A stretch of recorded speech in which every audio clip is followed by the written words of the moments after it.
Councillor Mark Ingall, leader of Harlow Council. It's come to budget time. So when it comes to the budget for Harlow Council, what can you tell us? Give us some of the basics. Well, it's an invidious time, isn't it? Of course, we're trying to balance maintaining services and not punishing people with large tax rises. And I think we've achieved that this year. I want to be straight up. We are increasing council tax. For most Harlow residents that live in Band C accommodation, they're going to see a 9p a week increase in Harlow's proportion of the council tax. That's less than a fiver a year, and in percentage terms, it's less than the forecast of inflation, so it's a modest increase.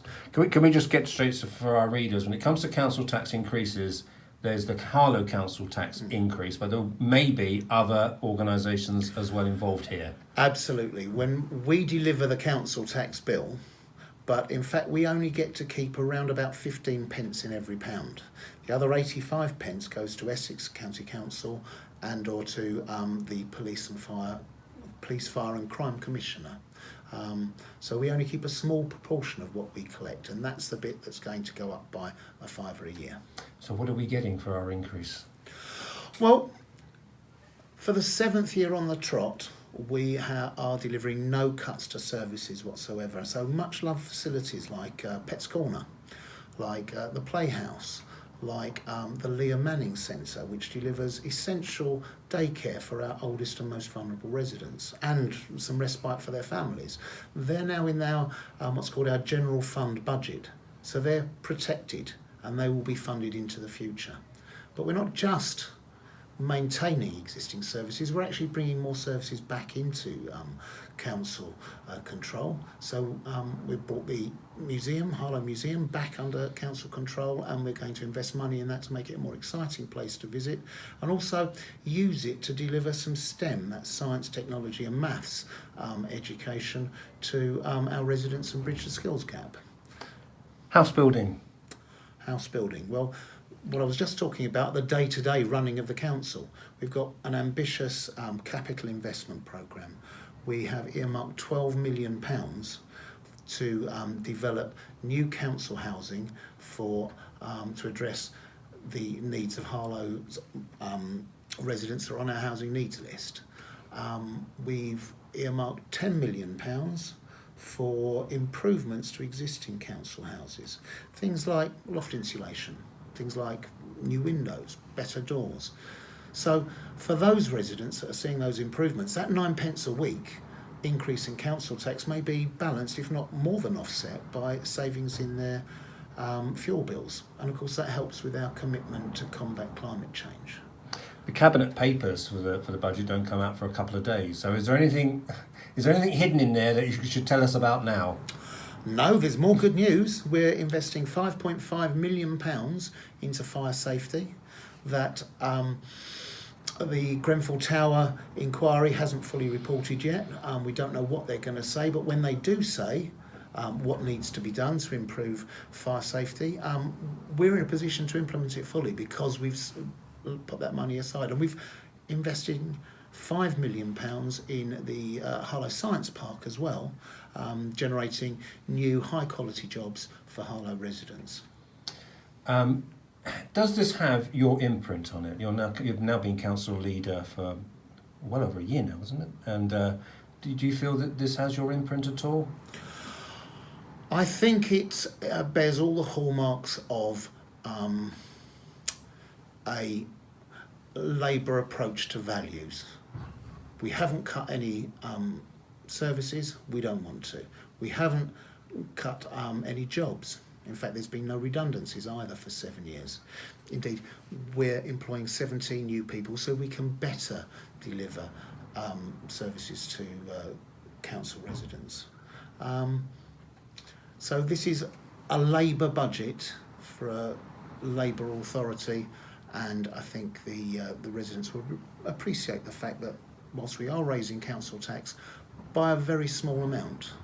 we're using that to deliver services. Do you also think you have to explain to people, and you may have to do it every week, every day, every year, but so that's the job of what you aren't improving because it's not in your remit?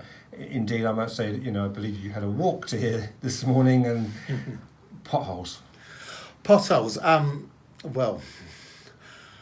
You can't, just a case where you can't allocate money to fix the potholes, can you? No, we cannot allocate money to fix potholes. The 85 pence in the pound that we give to Essex County Council and the Police, Fire and Crime Commissioner is there for them to provide services like maintaining our roads, like maintaining our libraries. And it's my view that they're not doing those things properly.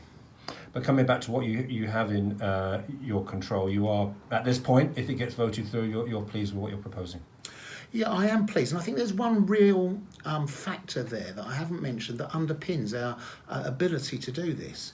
There's our rigorous financial scrutiny. We have an excellent group of officers that look for waste, identify it and eradicate it. We run a lean, mean machine here. But the other factor that really is helping Harlow is bringing services back under council control. We set up some years ago a property environment company. You see the vans around Harlow, HTS, which do all the things that Kia used to do, but they do it better than Kia used to do it. Standards of service have gone up. But the important thing, in addition to standards of service, is that the profits that Kia used to take out of Harlow are now retained and come back to Harlow Council. And we are pushing HTS. We're pushing HTS to deliver more services. So the building that we're sitting in at the moment, used to be cleaned and maintained by a private company. This year, it's being maintained and cleaned by HTS, and so the profits that used to go away from the council are now going to HTS, and they will come back to the council, which is what's enabled us to go 7 years without redundancies and without cuts to services. Can I just ask you something, if it's in the budget at all? Because I said I haven't seen the papers, and it may be without the remit of the budget, but and it may be other areas that people want to see improvement. Again, is the question of the town centre and regeneration of the town centre. What's the, just when it comes to budgeting, maybe just not maybe part of this piece, but for future, what's the council's role here? Can you just clarify? Well, the council is in a good position at the moment. We submitted a bid to the Town Centre Fund only last year, and we were one of only 2 councils that succeeded in crossing the first threshold, which unlocked £150,000 of government money, which has come to Harlow for us to develop a town centre plan where we're going to, if successful, if we cross the next hurdle, could unlock £25 million of money, which we can use to renew and reimagine the town centre. There's a lot of work to be done.